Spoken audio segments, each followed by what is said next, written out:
Kaixo, nire super txiki maiteak, zer modu zaudete superbotereak azten eta azten, entrenatzen eta entrenatzen, ziur nago baietz. Gaurkoan galdera bat egingo dizuet. Baldakizue ongi aukeratzen? Zuretzako hoberena dena aukeratzen badakizu? Edo hemengo buru, izlari horrei hitz ematen diozu eta berak erabakitzen du horrela korrika batean?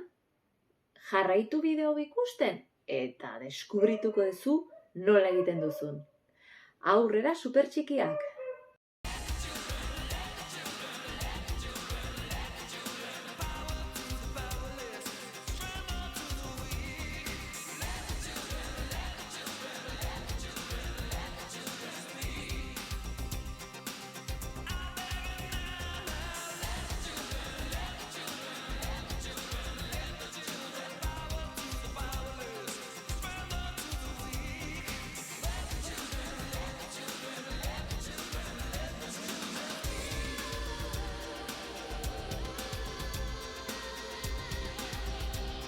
Gure super txikiak bigarren liburuan 11. atalean horixe bera planteatzen dute eta errepasatzen hasten dira ondo aukeratu duten edo ez duten hoberen aukeratu bere bizitzarentzat. Ibai pentsatzen aritu zen, garai batean lesionatuta pasatu zuen hilabete bat. Eta, gaizki pasa zuen eta marmarka eta bar, baino hilabete horretan liburu batzuekin engantzatu zen oninen bildumarekin. Eta begira gaitzerdi, egoera horretan, gutxienez, hortan fokatu zen, baloratu zuen liburu ederroiekin zenbat disfrutatu zuen. Askotan bizitzan gauza raro edo guretzako txarrak direla pentsatzen ditugun egoerak jasan behar ditugu. Zer esaten du gure super txiki Mariak? Bera gogoratzen du, klaseak eskolan nahastu zirenean oso gaizki pasazula, baino kurtsoa aurrera junala, etorkizunean izango zen bere lagunik onena ezagutu zuen. Orain, jokatu nirekin. Ze pasatzen zaie gure super txikiei atal honetan abentura hoietako batean? Bapatean, txakur bat agertzen zaie muturra gorria duela. Orduan, gelditu iten dira, printzipioz pixka beldurtu, eta zera pentsatzen dute, lehenengo aukera. Norbaiti koska egin dio eta zauritu egin du pertsona hori. 2.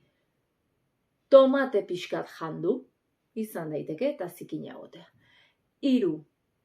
Txakurra, kriston abiaduran zijoan eta pareta baten kontra talka egin du eta kriston golpea hartu du. Zuri ze iruditzen, bideo honen bukaeran aklaratuko dizut ze asmatu zuten edo ez. Bakoitzak bizitza bere interes edo usten arabera fokatzen du. Agian ikusi duenak txakurraren gorri hori pentsatu du. Beldurtienak ze pentsatuko du, norbaitik ozka indio, edo larrituenak. Janaria gustoko duenak esan du, agian tomate pixka bat, jandu. Edo eta pixkat garuna gehiago irekitzen duenak esan du, agian, beak hartu du mina, edo golpe bat jodu, edo, Pista handia da ere, aurpegiaren espresioa, ezta? Kasu honetan txakurraren espresio ikusteko gai izatea. Baino baita ere gai ez aldatu. Zergatik harrapatzen zaituztegu amak, aitak, odena delakoak segituan gezurretan ari zeaten edo ez? Zuen aurpegia irakurtzen dugulako. Beraz ondorioz. Pentsatzen duguna eta usten duguna hori da ikusiko duguna. Azkenean txakurrarekin zegertatu zen? Pues ez zuten asmatu inorrek, ez batak, ez besteak. Zein izan zen txakurraren gorri horren ondorioa?